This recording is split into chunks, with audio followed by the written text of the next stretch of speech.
Help us reach 1,000 subscribers on the new channel, Cheating Tales Lab. We hope you enjoy the story. Let's begin. James Kavanaugh's fingers drummed an impatient rhythm on the armrest as his flight descended into Dulles International Airport. He wasn't supposed to be here, not yet. The tech conference in Tokyo had another 3 days to run, but that text message on Victoria's phone, it gnawed at him, an itch he couldn't scratch. Meeting confirmed for 2 a.m. You know where.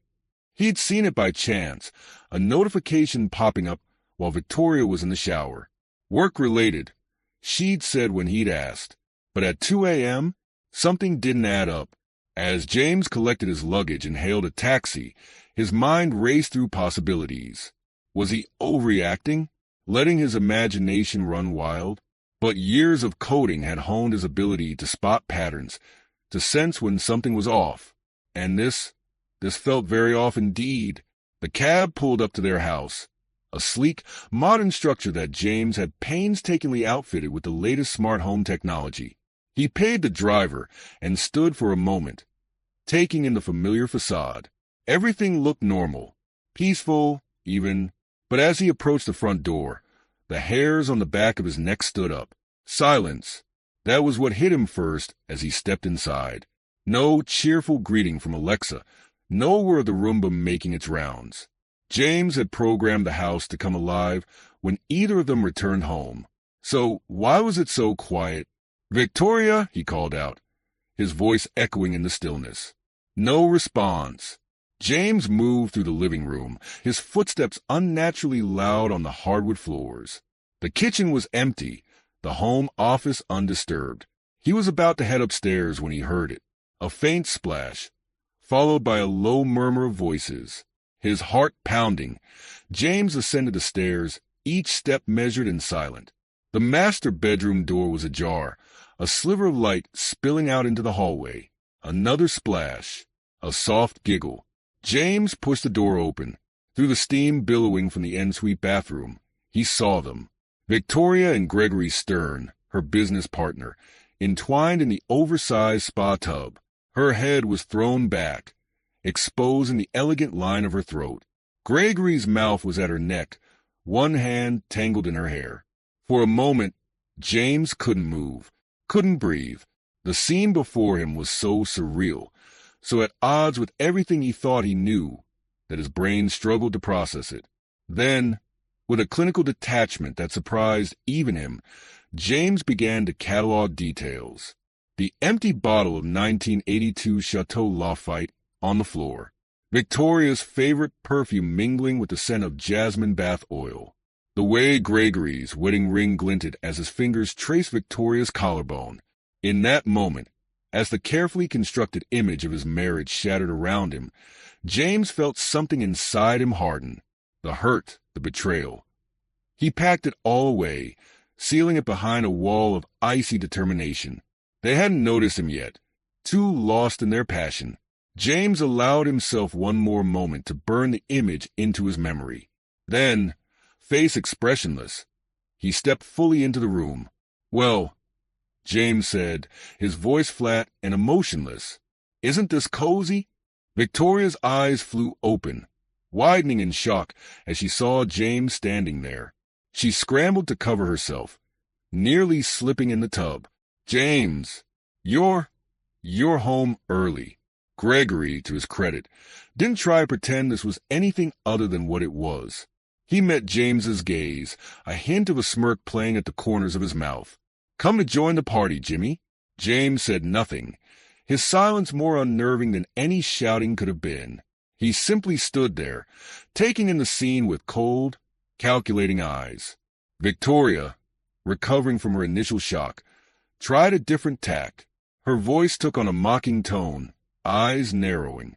"What's the matter, James? Nothing to say? God, you're so boring, so predictable. No wonder I had to find excitement elsewhere." "You should thank us, really," Gregory chimed in, his smugness palpable. "We've livened up your dull little life." Still, James remained silent. His lack of reaction seemed to unsettle them both. They had clearly expected an emotional outburst, tears, rage. Anything but this icy calm. Without a word, James reached into his pocket and pulled out his phone. With a few quick taps, he activated an app he'd installed months ago, just in case, just to be prepared. The bathroom's hidden cameras whirred to life, streaming the scene before him to a secure server. "What are you doing?" Victoria snapped, a note of uncertainty creeping into her voice. James didn't answer. Instead, he initiated a video call. The phone rang twice before a familiar face appeared on the screen. "James," Charlotte's voice came through, tinged with concern. "Is everything all right?" Wordlessly, James turned the phone so Charlotte could see her husband and his lover in the tub. The color drained from Charlotte's face as the reality of what she was seeing sank in. Her mouth opened in a silent scream of anguish. Gregory lunged for the phone, but James was faster. He ended the call and slipped the device back into his pocket. "You bastard," Gregory snarled, all pretense of suave confidence gone. Victoria's earlier bravado had evaporated. "James, please. We can talk about this. It doesn't have to." James cut her off with a look, his eyes cold and hard. Without another word, he turned and walked out of the bathroom, leaving Victoria and Gregory to stew in the wreckage of their exposed affair. James moved through the house with mechanical precision, gathering his essential belongings. Clothes, toiletries, important documents, all went into a suitcase with methodical efficiency. His mind was clear, focused solely on the task at hand. He could hear Victoria calling his name, her voice growing more frantic with each repetition. The sound of bare feet slapping against hardwood told him she was following him from room to room. "James, please," she begged, her earlier mockery replaced by desperation. "Let me explain. It was a mistake. It didn't mean anything." James continued packing, not sparing her a glance. "There's nothing to explain. We can work this out," Victoria insisted, grabbing his arm. "I love you. We can get past this." James shook off her grip, his voice devoid of any warmth or emotion. "I'm filing for divorce. You have until the end of the day to leave the house." Victoria's face crumpled. No, you can't. Where am I supposed to go?" "I don't care," James replied, zipping up his suitcase. As James made his way downstairs, Gregory appeared at the bottom of the steps, hastily dressed but still dripping water onto the floor. His earlier smugness was gone, replaced by barely contained rage. "You think you've won something here?" Gregory spat. "You're nothing. A pathetic little man who can't satisfy his wife." James set down his suitcase and pulled out his phone again. Gregory tensed, clearly expecting another call. Instead, James pulled up his contacts and dialed a number. "Owen, it's James. I need your help." Owen Mercer's voice came through, tinny but clear. "What's going on?" "I'm getting divorced. I need to secure my assets and prepare for a legal battle." There was a pause, then Owen's voice, sharp and focused. "I'm on it. Come to my office. We'll get started right away." James ended the call and picked up his suitcase. He looked at Victoria, then at Gregory, his face an impassive mask. "I'd start packing if I were you, Victoria. You don't have much time." With that, he walked out the front door, leaving behind the shattered remains of his marriage and the life he'd thought he knew. As James drove to Owen's office, his mind was already racing ahead, plotting his next moves. The pain and betrayal were there, simmering beneath the surface, but he refused to let them control him. Instead, he channeled that energy into a cold, hard determination. They thought he was weak, predictable, boring. Well, he would show them just how wrong they were. This wasn't the end. It was just the beginning. James Kavanaugh sat in his temporary office, a small, windowless room in the back of Owen's law firm. The space was cluttered with stacks of legal documents and financial records. A half-empty cup of cold coffee sat forgotten on the edge of the desk. It had been 3 weeks since he'd walked in on Victoria and Gregory, 3 weeks of sleepless nights and endless paperwork. But now, finally, it was time to go on the offensive. James picked up his phone and dialed a number he'd been given by Owen. After 2 rings, a crisp, professional voice answered. Evelyn Pierce speaking. Miss Pierce, this is James Kavanaugh. I was told you're the best at what you do. There was a brief pause. That depends on what you need done, Mr. Kavanaugh. James leaned back in his chair, his voice steady. I need you to dig into every aspect of Gregory Stern's life, his business dealings, his personal affairs, his past. I want to know everything, especially anything he's tried to keep hidden. I see. Evelyn's tone remained neutral. And may I ask why you're interested in Mr. Stern? Let's just say he's made himself my enemy. I intend to make him regret that decision. Another pause, longer this time. Then, very well, Mr. Kavanaugh. I'll take the case. But I should warn you, this kind of deep dive can be expensive. James allowed himself a smile. Money isn't an issue. Just find me what I need. After ending the call, James sat back, his mind racing. Evelyn Pierce was just the first step. He had other moves to make, other pieces to put into play. His phone buzzed with a text message. It was from Charlotte, Gregory's soon-to-be ex-wife. Can we meet? I think we need to talk.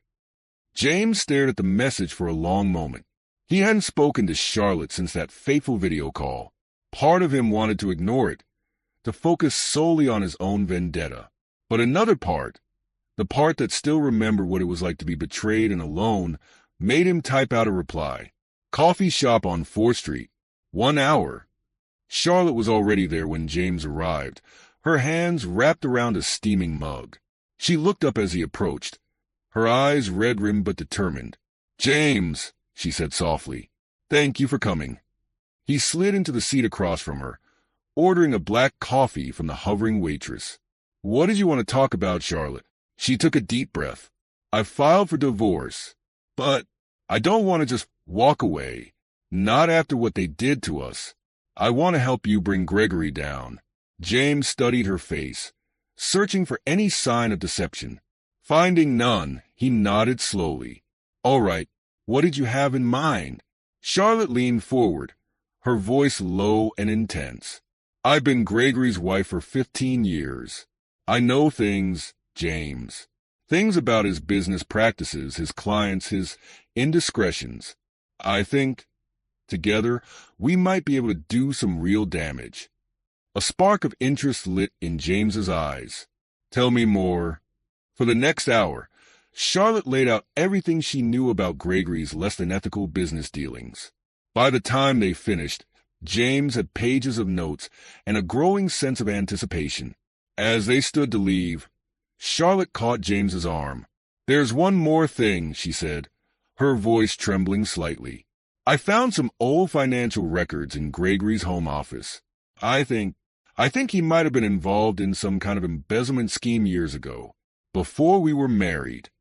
James's eyebrows shot up. Do you have proof? Charlotte shook her head. Not concrete proof, no, but enough to make me suspicious. Maybe your investigator could look into it. James nodded, his mind already racing with the possibilities. I'll have her check it out. Thank you, Charlotte. This could be exactly what we need. As he watched Charlotte walk away, James felt a twinge of something he hadn't experienced in weeks. Hope. Maybe, just maybe, they could pull this off. Back in his temporary office, James began to formulate his plan. The pieces were falling into place. Evelyn Pierce digging into Gregory's past, Charlotte's insider knowledge, and now, the possibility of a long-buried financial scandal. James picked up his phone and opened a secure messaging app. It was time to start leaking some of the information he'd gathered. Nothing too damaging. Not yet. Just enough to get people talking, to plant the seeds of doubt in the minds of Gregory's clients and colleagues. He started with a video from the spa tub, carefully edited to obscure the more explicit details, but leaving no doubt as to the participants' identities. He sent it to a few key people in Gregory's social circle, using an anonymous email account. Next came some of the information Charlotte had provided about Gregory's questionable business practices. This went to a select group of Gregory's clients, again through untraceable channels. As he worked, James felt a cold satisfaction settling over him. This was just the beginning. Soon, Gregory's carefully constructed world would begin to crumble, piece by piece. Days turned into weeks as James divided his time between working with Owen on the divorce proceedings and coordinating with Evelyn and Charlotte on their investigation into Gregory. Evelyn proved to be worth every penny of her exorbitant fee. She dug up dirt on Gregory that even Charlotte hadn't known about. Offshore accounts, shell companies, a pattern of behavior that suggested a long history of financial manipulation and fraud. But it was when she started looking into Gregory's past that things really got interesting. "Mr. Kavanaugh," Evelyn's voice crackled over the phone. "I think I found something you'll want to see." An hour later, James sat in Evelyn's sparse, efficient office, staring at the documents spread out before him. "It took some doing," Evelyn said, her tone matter-of-fact. "He buried it deep, but there's no doubt. Early in his career, Gregory Stern was involved in a massive embezzlement scheme. We're talking millions of dollars, siphoned off from client accounts and funneled through a series of shell companies." James leafed through the papers, his eyes widening as he took in the details. "This is incredible. How did he get away with it?" Evelyn's lips thinned.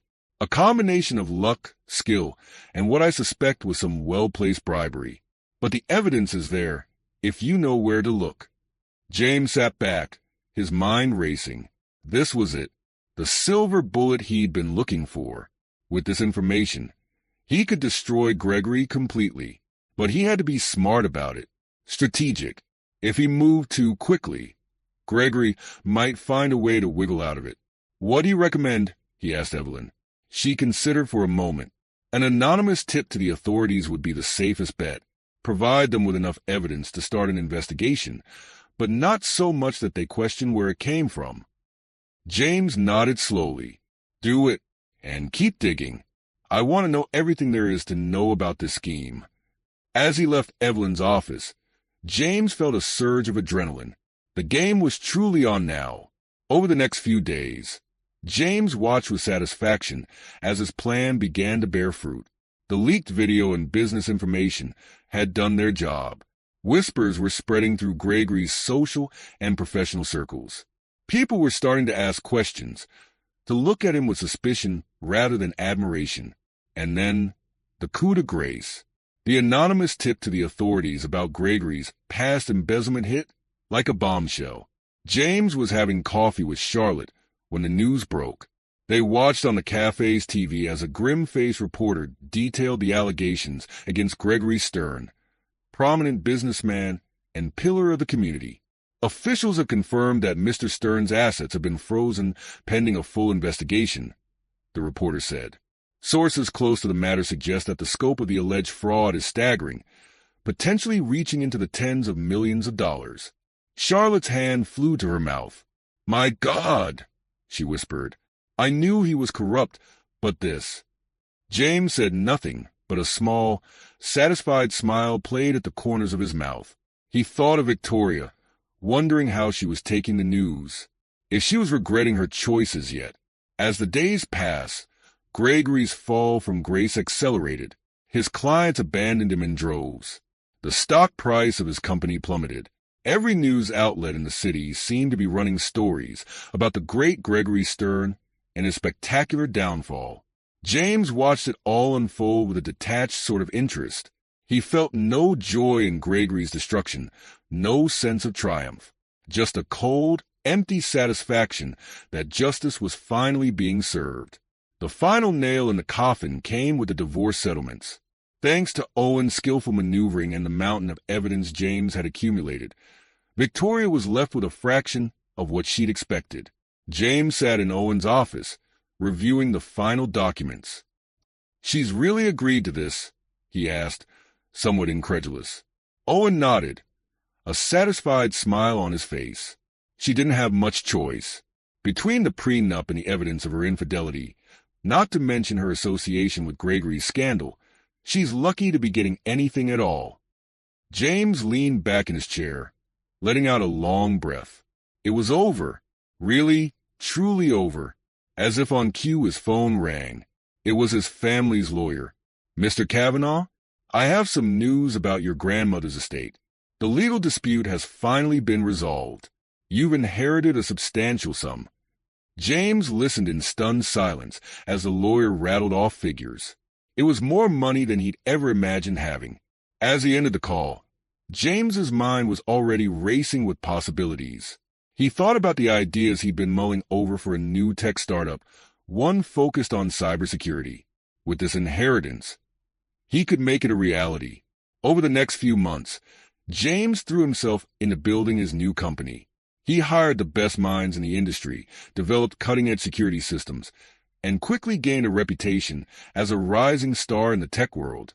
Contracts started rolling in, including some from major corporations. James found himself working long hours, but for the first time in a long time, he felt truly alive.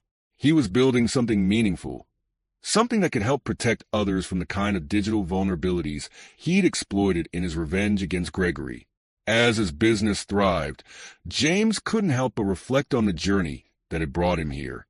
The pain of betrayal had been transformed into a driving force, propelling him to heights he'd never imagined possible. And Victoria? Last he'd heard, she was struggling to maintain even a shadow of her former lifestyle.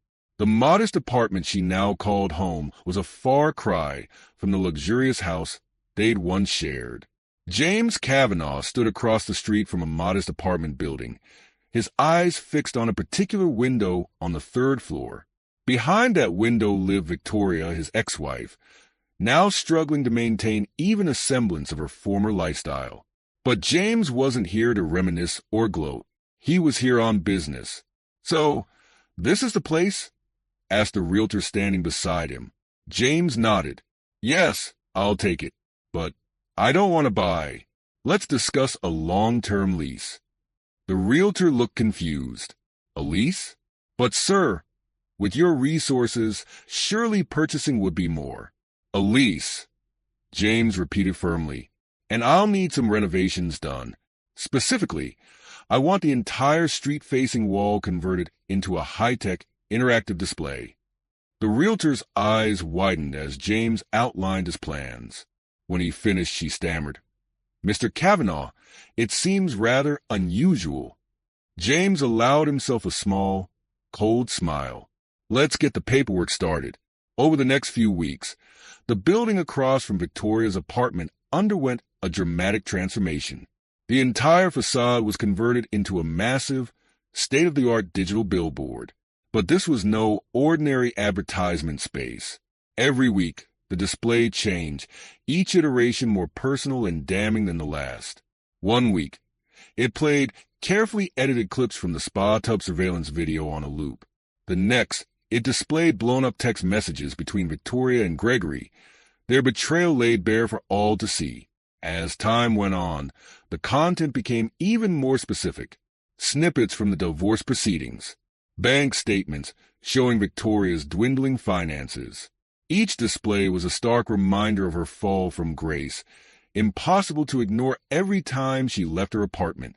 From his office across town, James monitored the billboard impact through discreet cameras. He watched as Victoria's composure crumbled day by day. She started leaving her apartment less and less, clearly rattled by the constant, evolving reminder of her mistakes. The billboard became the talk of the neighborhood. Passers-by would stop and stare, pointing and whispering. Victoria's attempts to have it removed all failed. James had ensured every legal base was covered. As weeks turned into months, James observed the toll his psychological warfare was taking. Victoria's once vibrant social life withered away. Friends stopped visiting. She lost weight, her appearance growing haggard and unkempt on the rare occasions she ventured outside.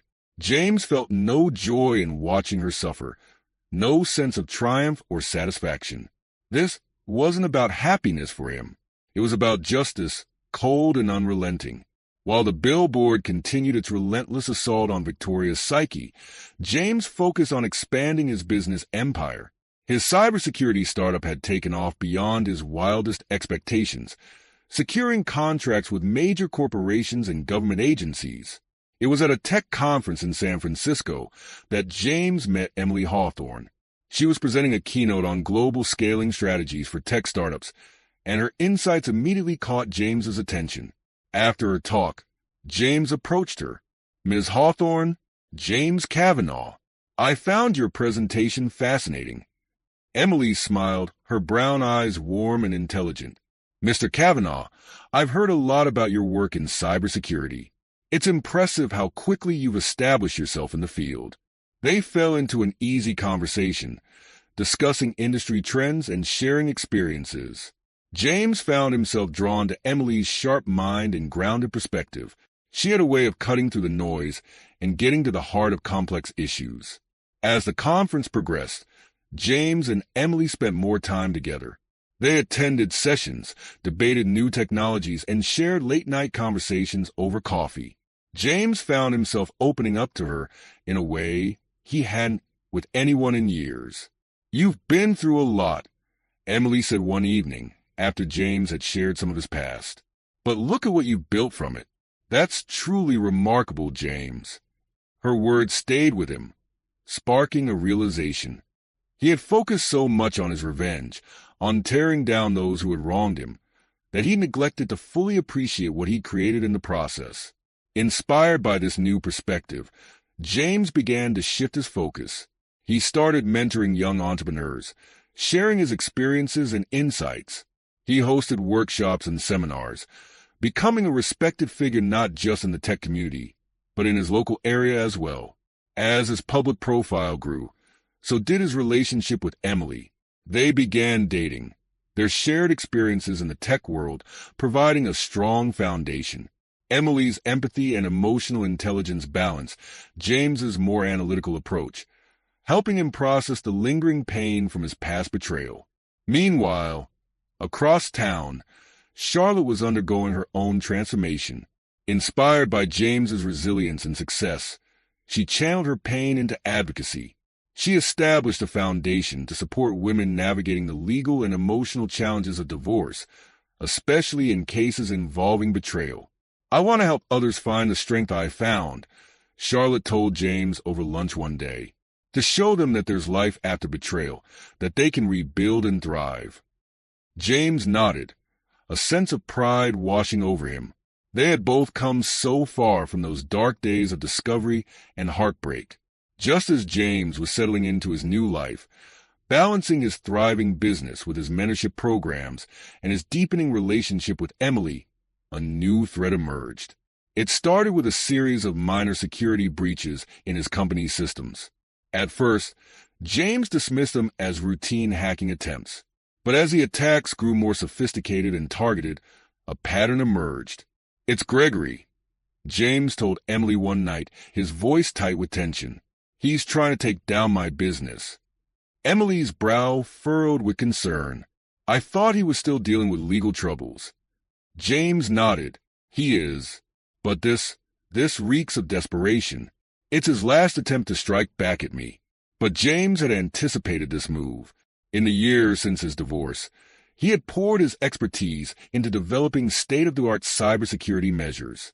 His company's defenses were virtually impenetrable.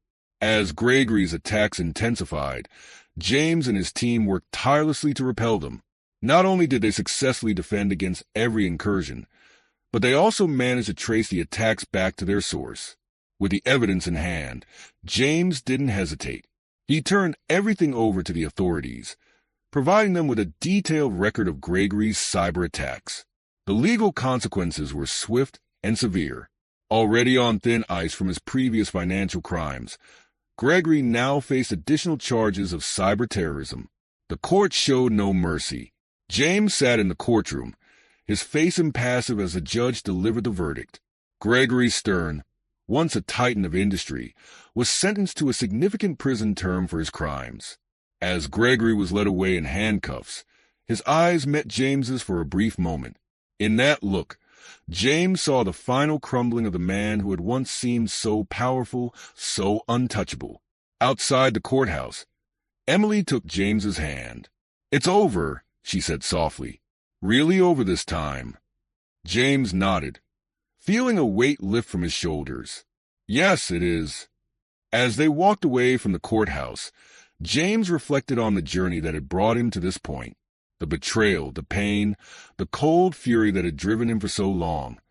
It all seemed distant now, like a story that had happened to someone else. He had not only avenged the wrongs done to him, but had built something meaningful in the process. His company was thriving, his relationship with Emily was strong and supportive, and he had found a new purpose in mentoring the next generation of entrepreneurs. James squeezed Emily's hand, a genuine smile spreading across his face. For the first time in years, he felt truly free, free from the shadows of his past, free to embrace the future he had fought so hard to create. The game was over, and James had won, not just by defeating his enemies, but by becoming something more than he ever thought possible.